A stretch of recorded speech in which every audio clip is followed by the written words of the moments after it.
संभल जाएगी पार्टी, कोई संभाल लेगा, कोई नेता बन जाएगा। मां ने बात नहीं सुनी। मुझे कहा कि ये जो चित्र है तुम्हारे पिता का, जो मेरे कमरे में दीवार पे लटका है, इसको मैं नहीं देख पाऊंगी। अगर आज मैं मुंह मोड़ लूंगी, पार्टी के लिए आगे नहीं बढ़ूंगी,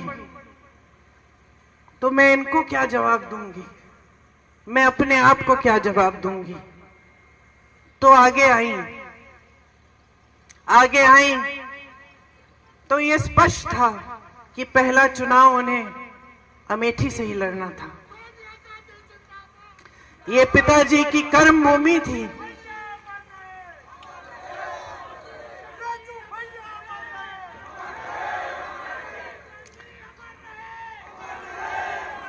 सच बताओ तो जब ये तय हुआ कि वो चुनाव लड़ेंगी अमेठी से, तो एक शाम को उन्होंने मुझसे कहा, प्रियंका कैसे करूंगी, मैं तो कभी चुनाव लड़ी नहीं हूं।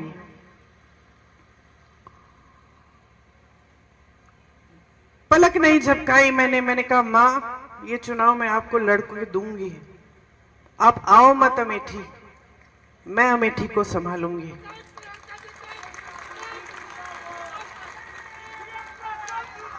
और मैं आपको बताऊं मैंने ये क्यों कहा, क्योंकि मैंने आपको बताया कि जब मेरे पिताजी शहीद हुए तो मैं नाराज थी, दुखी थी। मुझे ऐसा लगता था कि कोई मेरा दुख नहीं समझ सकता। लेकिन फिर कुछ हुआ। उनके अंतिम संस्कारों के बाद हम अस्थि विसर्जन के लिए इलाहाबाद आए, ट्रेन से आए। वो ट्रेन यहां अमेठी और रायबरेली से गुजरी। मैं बहुत दुखी थी, ट्रेन में बैठी थी, रात हो गई थी। ट्रेन यहां के स्टेशन पे रुकी। मुझे आज तक वो क्षण याद है। मैंने खिड़की से बाहर देखा और मैंने देखा कि ये तो बहुत लोग मेरी तरह रो रहे हैं, फूट फूट के रो रहे हैं। तो मुझे यह एहसास हुआ कि जो दुख मुझे महसूस हो रहा है वो तो यहाँ की जनता को भी महसूस हो रहा है। यहाँ के जो कार्यकर्ता थे, जो सारे इंतजार कर रहे थे बीच रात में कि राजीव जी को एक अंतिम बार देखेंगे, उनकी अस्थियों को देखेंगे, श्रद्धांजलि देंगे, उन सब के दिलों में वही दुख था जो मेरे दिल में था। आपने मेरे दुख के पल में आपने मेरा साथ दिया। मैं समझी कि मैं अकेली नहीं हूं इस दुनिया में, कि सिर्फ मुझे दुख नहीं हो रहा है, मेरे परिवार को दुख नहीं हो रहा है, सिर्फ मेरी मां टूटी नहीं है, मेरे भाई नहीं टूटे हैं, लेकिन अमेठी की जनता मेरे साथ रो रही है, क्योंकि उनका भी भाई, उनका बेटा चले गया। इसीलिए जब मां ने कहा कि अमेठी से चुनाव लड़ेंगी, तो बगैर हिचकिचाए मैंने कहा मैं लड़वाऊंगी, क्योंकि मैं जानती थी कि जब मैं यहां चुनाव लड़वाने आऊंगी तो मैं अपने परिवार के बीच आऊंगी।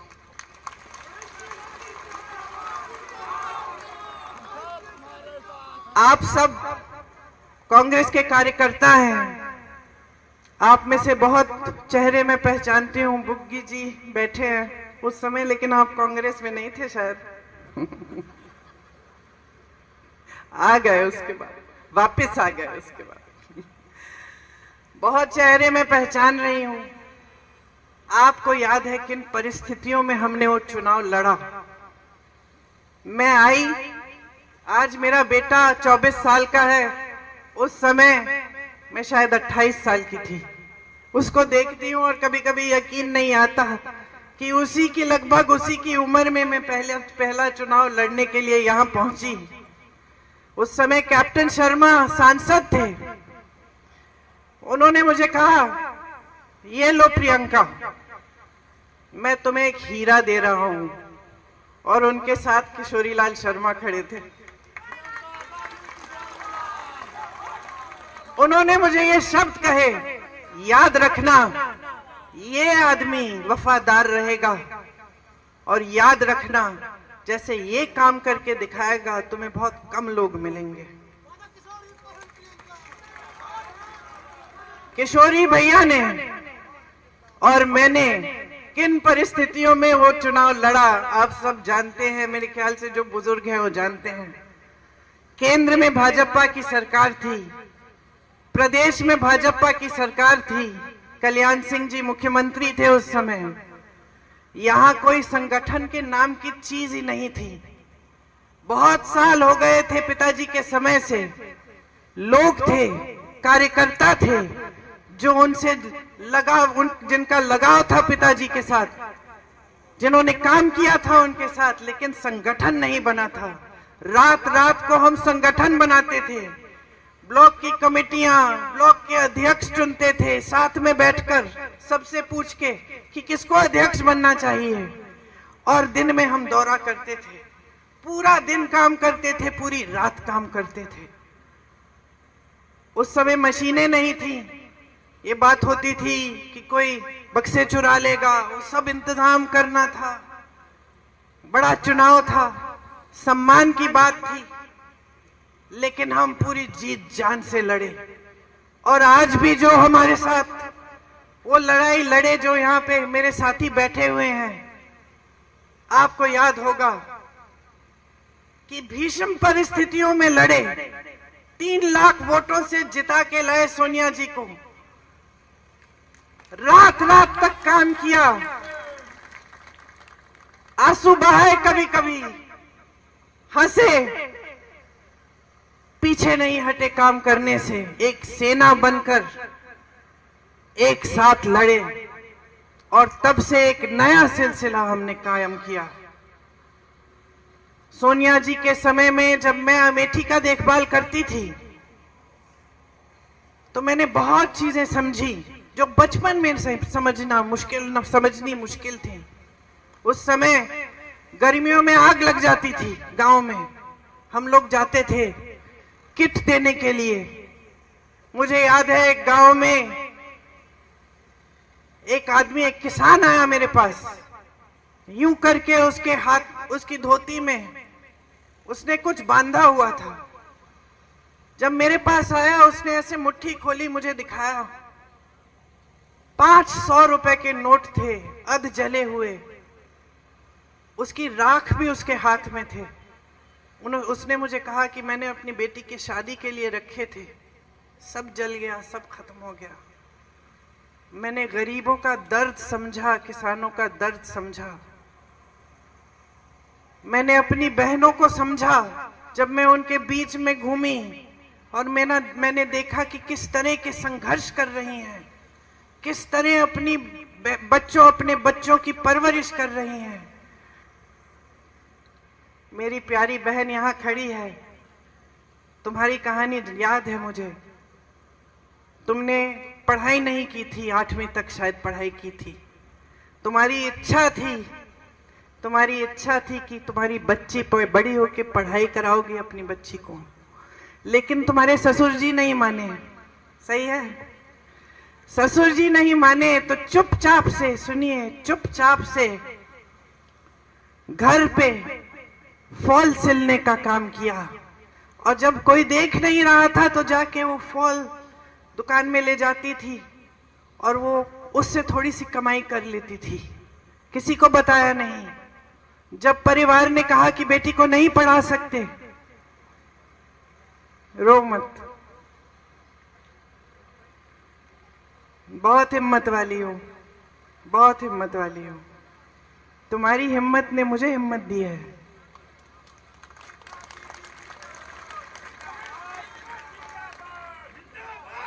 जब परिवार वालों ने बोला कि नहीं, बच्ची को पढ़ाने नहीं देंगे, तब इन्होंने कहा मैं पैसे दूंगी, पढ़ाने दो।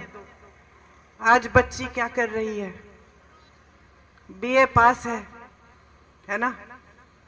देखो इनका संघर्ष क्या था। इधर आ जाओ, मंच पे आ जाओ।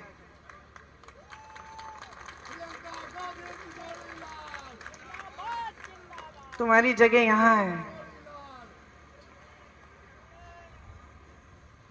मैंने सीखा कि मेरी बहनें कितना संघर्ष कर रही हैं। मैंने देखा कि कड़ी धूप में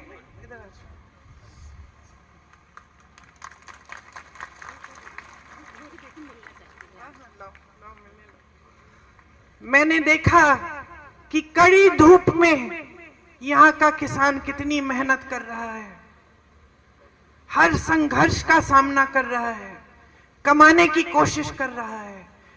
बैठो ना, बैठो, मेरी जगह में बैठ जाओ, बिठा दो, पूछ जाओ कि कितना संघर्ष कर रहा है, कितनी मेहनत करता है सिर्फ अपने बच्चे को पढ़ाने के लिए, ताकि बच्चे का भविष्य मजबूत हो पाए। मैंने देखा कि यहाँ के गांव-गांव में मेरे पिताजी, मेरे परिवार के प्रति कितनी श्रद्धा है। रात रात तक हम यहाँ के रास्तों से गुजरते थे तो लालटेन लेकर बुजुर्ग लोग हमारा इंतजार करते थे। कभी कभी मेरा चेहरा देख के रो पड़ते थे कि राजीव भैया की बिटिया आई है। मैं समझी कि जनता की श्रद्धा का क्या मतलब होता है, कि उसका आदर करना चाहिए। मैंने देखा कि किस तरह से मेरी माताजी जब आई कैंप में जाकर बच्चों की आंखों में बूंद डालती थी, दवाई डालती थी, तो किस तरह से उनकी माताएं खुश होती थी। बेवाओं को देखा जब हम लोग कैंप लगाते थे, कितनी गरीबी में रहते थे और हम पेंशन देते थे। उस समय पेंशन मिलता था, बेवा पेंशन कहते थे उसको।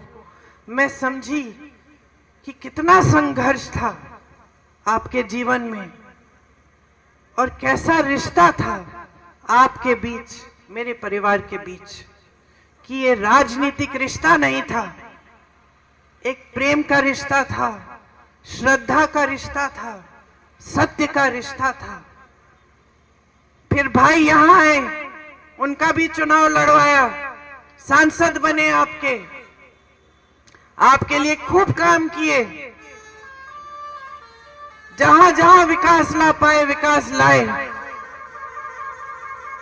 लेकिन उसके बाद पूरे देश में एक नई तरह की राजनीति आई, एक राजनीति जो शायद हम जैसे लोग शुरू में समझ नहीं पाए, क्योंकि हमारी सभ्यता ही अलग थी, हमारी समझ ही अलग थी।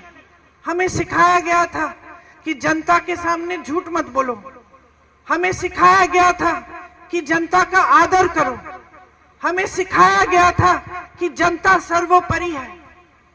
और हम अपनी आंखों के सामने देख रहे थे कि एक नई राजनीति उभर रही है, जो जनता के जज्बातों का इस्तेमाल कर रही है, सत्ता बटोरने के लिए जनता को गुमराह कर रही है। यहां अमेठी में आए ये लोग क्या समझेंगे, स्मृति जी क्या समझेंगी? ये तो यहाँ पे आपके लिए थोड़ी आई, ये तो राहुल जी को हराने के लिए आई, ये राहुल जी से लड़ने के लिए आई, ये आपके प्रति श्रद्धा की वजह से नहीं आई। वो कैसे समझेंगी ये रिश्ता?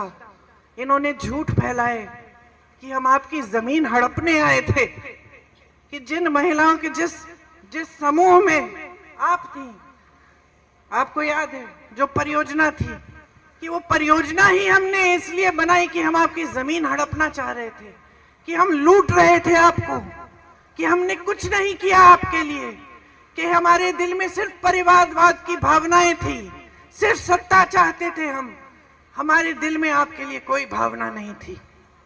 और कुछ ऐसा हुआ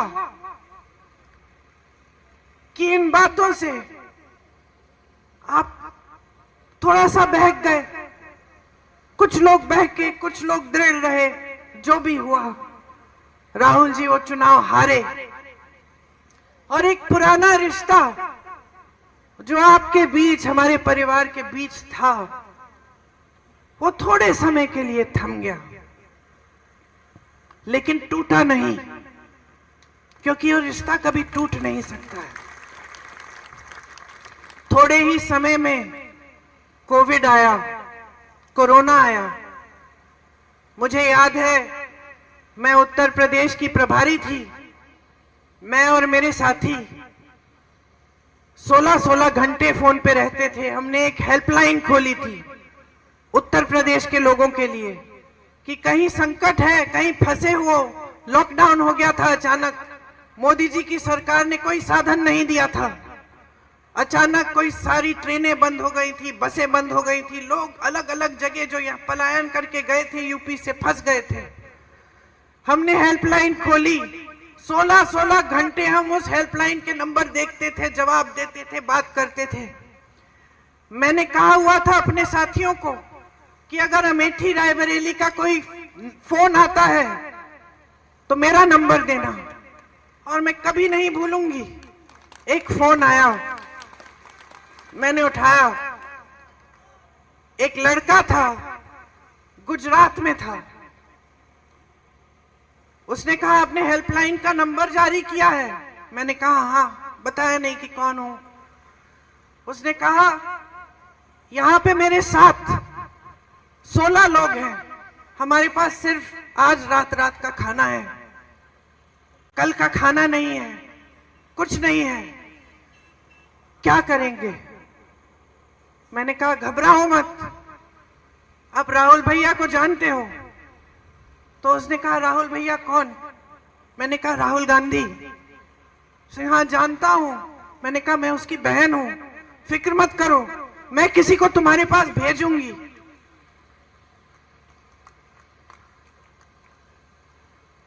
मैंने अपने साथियों को कहा कि गुजरात में जो हमारे कांग्रेस के कार्यकर्ता हैं, एकदम उनको फोन करो, नंबर दो, पता दो, खाना भेजो और उनकी वापस घर आने के लिए सुविधा बनाओ। जब मैंने उस लड़के को कहा कि मैं राहुल की बहन हूं, तो उसकी आवाज से मुझे पता चला वो रो रहा है। वो रोया। उसने कहा दीदी अब आपका नंबर मिल गया है, मुझे मालूम है हम सही सलामत घर पहुंच जाएंगे। ये विश्वास था हम में, ये विश्वास था हम में। तब भी अमेठी के लोगों के दिलों में हमारा रिश्ता टूटा नहीं। हमने पूरी कोशिश की कि अमेठी रायबरेली के जितने भी लोग अलग अलग प्रदेशों में फंसे थे, घर नहीं आ पा रहे थे, उनके लिए ट्रेन का इंतजाम, बस का इंतजाम, किसी को जीप से घर भेजा। इसलिए नहीं भेजा क्योंकि हम इसका कोई राजनीतिक फायदा उठाने वाले थे। हमने इसलिए भेजा क्योंकि हमारी ड्यूटी थी, हमारा दायित्व था कि उनको घर सही सलामत पहुंचाएं। वो हमारे परिवार के सदस्य समान थे। ये है हमारा रिश्ता। हाँ भाई, मुझे मालूम है उसका नाम क्या था, मैं जानबूझ के नाम नहीं ले रही हूं। देखिए ये जो रिश्ता है हमारे और आपके बीच में, पाक है ये रिश्ता। सेवा का रिश्ता है और शहादत का रिश्ता है, प्रेम का रिश्ता है और खून का रिश्ता है। ये कभी नहीं टूटेगा। यहां आपका कोई भी सांसद बने, यहां कोई भी किसी भी तरह की राजनीति करे, हमारे बारे में आपको 2000 झूठ बोल के चले जाए, आप उन झूठों का विश्वास भी कर लो, ये रिश्ता फिर भी नहीं टूटेगा।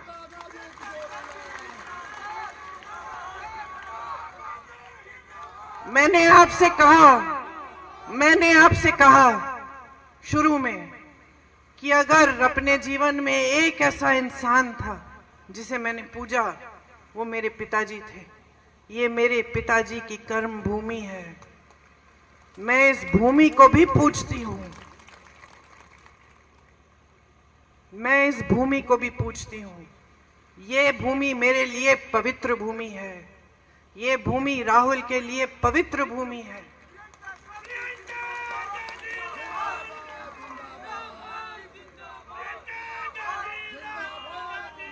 मैं आपको एक और बात बताती हूं कि मैं जानती हूं किशोरी लाल शर्मा को, मेरे ख्याल से अब कितने सालों से, उतने 40 सालों से। और मैं आपको एक बात बता सकती हूं, ये भूमि किशोरी लाल शर्मा के लिए भी पवित्र भूमि है। आज अगर हमने इन्हें आपका प्रत्याशी बनाया है तो पूरी समझ और पूरे विवेक से ये फैसला लिया है। अगर इस संसदीय क्षेत्र का गांव-गांव कोई जानता है तो ये जानते हैं, यहाँ की सड़क कोई जानता है तो ये जानते हैं, यहाँ का एक एक कार्यकर्ता जानता है तो ये जानते हैं। आज अगर मैं किशोरी जी से पूछूं कि उनका नाम क्या है, वो मुझे बता देंगे। वो ये भी बता देंगे कि इनके गांव में हमने हैंडपंप लगवाया था और इनकी बेटी को हमने पढ़ाया है, और बीच में ही हमसे नाराज भी हो गए थे क्योंकि इस गांव में जो दूसरे कार्यकर्ता हैं जिनसे इनकी लड़ाई है, उनको हमने थोड़ा आगे बढ़ा दिया था।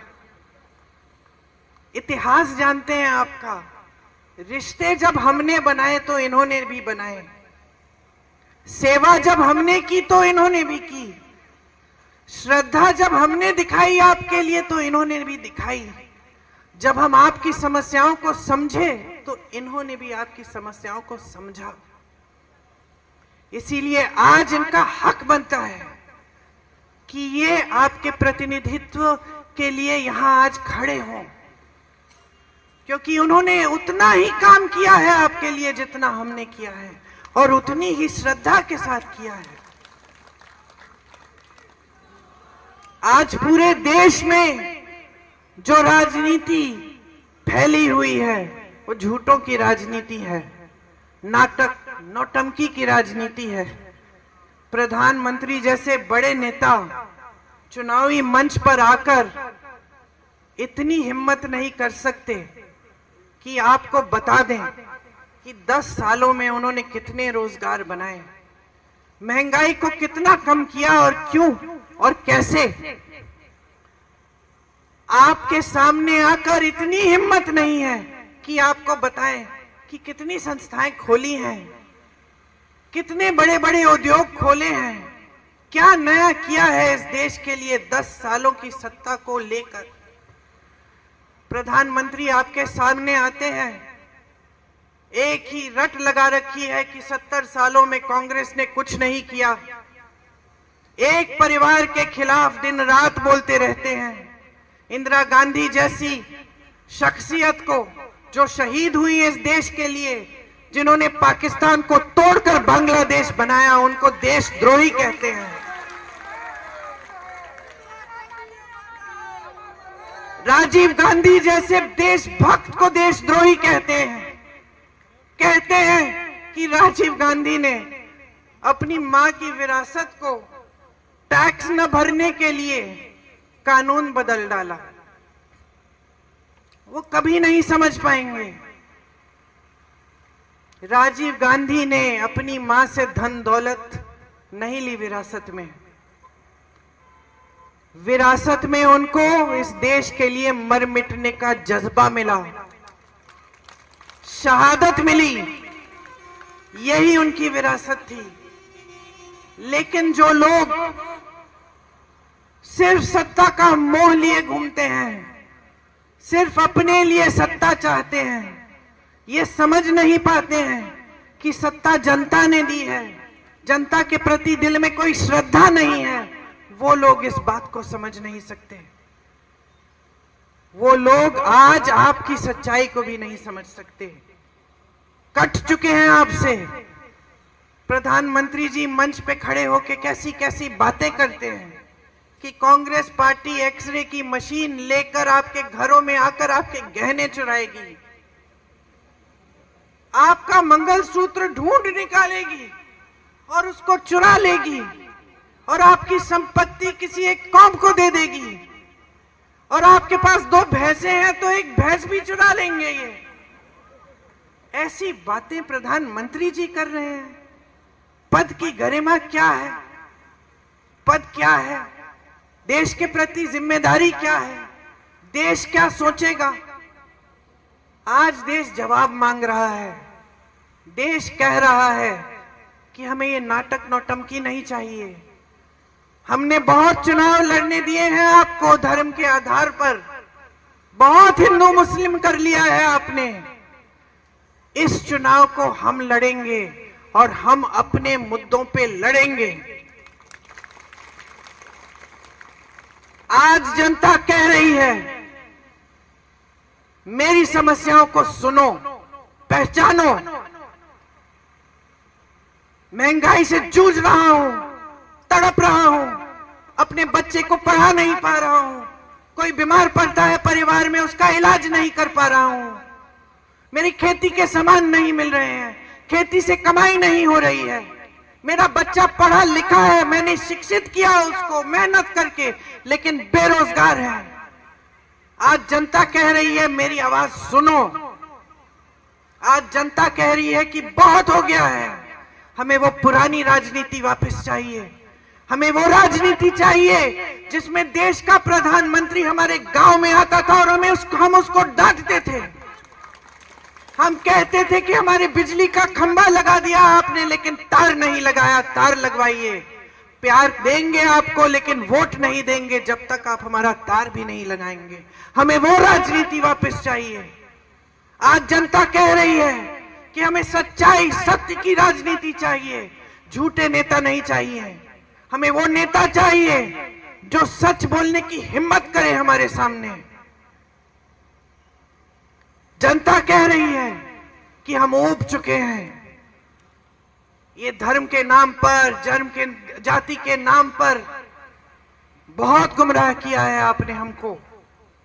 अब हमारे सामने आओगे तो हमारी बात करो, हमारे मुद्दों की बात करो। चुनाव लड़ोगे तो हमारे मुद्दों पे लड़ो। हमें बताओ हमारे लिए कौन सी स्कीम लाए हो, हमारे बच्चों के रोजगार कैसे दिलवाओगे, हमारा गांव विकसित कैसे करोगे। 10 साल पहले इन्होंने कहा था सबका साथ सबका विकास, आज कह रहे हैं विकसित भारत। 10 सालों में किसका विकास किया? अपने बड़े बड़े खरबपति मित्रों का। जनता देख रही है, समझ रही है आज कि सारी संपत्ति इस देश की जो जनता की संपत्ति है वो इन्होंने अपने बड़े बड़े खरबपति मित्रों को दे दी है। देश का कोयला, देश की बिजली, देश के सारे खदान, देश के हवाई अड्डे, देश के बंदरगाह सारे दे दिए अपने बड़े बड़े खरबपति मित्रों को। उनके कर्ज माफ हो रहे हैं लाखों करोड़ के। देश का किसान, उत्तर प्रदेश का किसान 1 लाख रुपए के लिए कर्ज लेता है, अपनी बेटी की शादी करने के लिए कर्ज नहीं दे पाता है और आत्महत्या करता है। उत्तर प्रदेश का किसान कतार में खड़ा होता है खाद वितरण के लिए, 2-2, 3-3 दिन खड़ा रहता है ये सोच के कि खाद मिलेगा, कमाई हो जाएगी। उसी कतार में खड़े खड़े मरकर गिर जाता है। मैं उसके घर गई हूं और उसके लिए 1 रुपया कर्ज माफ नहीं करते ये प्रधानमंत्री। कभी इनको देखा है राजीव जी की तरह, इंदिरा जी की तरह, सोनिया जी की तरह, राहुल जी की तरह आपके घरों में जाते हुए? कभी झुक के किसी दरवाजे के अंदर घुसे हैं, किसी झोपड़ी में? कभी पूछा है किसी किसान से कि किस तरह से कमा रहे हो तुम? पूरे दिन बाहर खेती में काम करते हो, रात को पहरेदारी कर रहे हो, हमारा पशु तुम्हारा खेत चल रहे हैं, कैसे करते हो? सोते कब हो? अपना देखभाल कैसे करते हो? कभी पूछा है इस प्रधानमंत्री ने? कभी नहीं। आप अमेठी के वासी हो, आपके सांसद प्रधानमंत्री थे, झुक के आपके पास आते थे। ये प्रधानमंत्री वाराणसी से बार बार चुनाव जीतते हैं, एक गांव में नहीं गए हैं, वहां एक गरीब के घर में नहीं घुसे हैं, एक बार झुक के आपसे बात नहीं की है। बड़े बड़े मंचों पे दिखते हैं, सारी फोटो खींचते हैं, पिक्चर बनाते हैं, सफेद कुर्ता पहनते हैं, उस पे एक धूल का दाग नहीं दिखता, एक बाल इधर उधर नहीं होता। क्या समझेंगे आपके जीवन के बारे में? क्या समझेंगे आपके संघर्षों के बारे में? कट चुके हैं पूरी तरह, लोग डरते हैं उनसे। उनके सलाहकार डरते हैं, अधिकारी डरते हैं। कौन बताएगा कि आज देश में क्या हालात हैं? उनको तो दिखेगा नहीं, वो तो सोने के महलों में रहते हैं, झूठों से घिरे हुए। क्या क्या बहकी बहकी बातें कर रहे हैं, लोग हंस रहे हैं, उनको ये भी पता नहीं चल रहा है आज की लोग उनकी बातों पे हंस रहे हैं। तो आप कांग्रेस के कार्यकर्ता हैं, हमेशा अपने निष्ठा से काम किया है। अमेठी के कार्यकर्ता हैं, भीषण परिस्थितियों में चुनाव लड़े हैं, डट के लड़े हैं, हिम्मत से लड़े हैं, कभी पीछे नहीं हटे हैं। आप लड़ोगे ये चुनाव, आप ऐसे लड़ो जैसे अपना चुनाव है, जनता का चुनाव है। उनको धन बल से लड़ने दो, हम जनता के बल से लड़ेंगे। उनके पास सारे साधन हैं। मत भूलो कि जब भगवान राम रावण से लड़े थे तो भगवान राम के पास सत्ता नहीं थी, रथ नहीं था, सोना नहीं था। भगवान राम वनवास में थे, लेकिन उन्होंने हिम्मत बनाई, गए लड़े रावण से। उनके दिल में सिर्फ सत्य था। आज ये सत्य की लड़ाई है, ये लोकतंत्र की लड़ाई है, ये संविधान की लड़ाई है, ये इस देश की लड़ाई है, इस देश की जनता की लड़ाई है। ये अपने लिए नहीं लड़ रहे हो चुनाव, ये किशोरी लाल शर्मा के लिए नहीं लड़ रहे हो, ये आप अपनी धरती के लिए लड़ रहे हो, अपने देश के लिए लड़ रहे हो, अपने लोकतंत्र के लिए लड़ रहे हो, अपने संविधान के लिए लड़ रहे हो। मन बनाओ, मन बनाओ। जिस दिन मन बनाओगे तो कोई नहीं हरा पाएगा। इस चुनाव को जीत के जाऊंगी मैं यहां से, मैं आपके बीच आऊंगी, आपके साथ लड़ूंगी और अमेठी के इस पवित्र धरती में सही राजनीति, सत्य की राजनीति वापस लाने के लिए लड़ूंगी और कोई हमें हरा नहीं पाएगा। ये मैं आपसे कह रही हूं, ये वचन मैं आपको देके जा रही हूं। आज आप जब इस मीटिंग से जाएंगे, मैंने रायबरेली में 2-3 दिन पहले जब सभा की थी तो मैंने घंटे गिने थे। अब आप गिन लीजिए कितने घंटे हैं। उस समय वहां पे 330 के तकरीबन थे, अब कम हो गए हैं। 2-4 घंटे सोने के लिए रखिए, बाकी घंटे बाहर जाइए, प्रचार करिए, लोगों को समझाइए, लोगों को इस देश की सच्चाई दिखाइए, बताइए, प्रमाण दीजिए कि कांग्रेस ने जहां जहां सरकार है क्या क्या करके दिखाया है। किस तरह छत्तीसगढ़ में हमने आवारा पशु की समस्या खत्म की, किस तरह कर्नाटका में महिलाएं बस की यात्रा फ्री कर रही हैं, किस तरह आज कर्नाटका में, तेलंगाना में महिलाओं के खातों में पैसे आ रहे हैं हर महीने, किस तरह हमने किसानों को मजबूत किया अपने प्रदेशों में, किस तरह हम ऐसी नीतियां लाए जिससे देश की संपत्ति वापस इस देश की जनता के हाथों में जाए। बताइए, समझाइए, सच्चाई दिखाइए, जनता को कहिए कि जनता जो जी रही है वही सच्चाई है, उस आधार पर वोट दे। तरक्की नहीं आई है आपके जीवन में, 10 साल बीत गए हैं, मोदी जी के झूठ सामने आ गए हैं, हराइए इनको, बदलाव लाइए, एक नई सरकार लाइए, एक नई राजनीति जो पहले पुराने असूलों पर आधारित है वो लाइए इस देश में। मैं आपसे पूरी उम्मीद रखती हूं कि एक सेना की तरह आप ये चुनाव लड़ेंगे, ये चुनाव जीतेंगे और यहां अमेठी से इस पूरे देश में ये संदेश देंगे कि बहुत हो गया है, हमें सच्चाई की राजनीति वापस चाहिए। आपने बहुत ध्यान से मेरी बातों को सुना, मैंने दिल की बात बोली, आपके सामने अपनी सच्चाई रखी। मैं आपकी आभारी हूं कि हर संकट में आपने साथ दिया, मेरे आंसू आपने पोंछे, मेरे साथ आप लड़े, आपने हमेशा हमें आदर दिया, सम्मान दिया। मेरा परिवार जो है इस देश में वो आपकी वजह से है। आपको धन्यवाद देती हूं।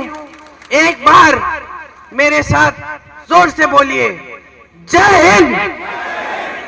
एक और बार जय हिंद, और एक बार राजीव जी के नाम जय हिंद। हमारे चैनल को सब्सक्राइब करें और वीडियो सबसे पहले अपने मोबाइल पर पाने के लिए बेल आइकन को दबाएं।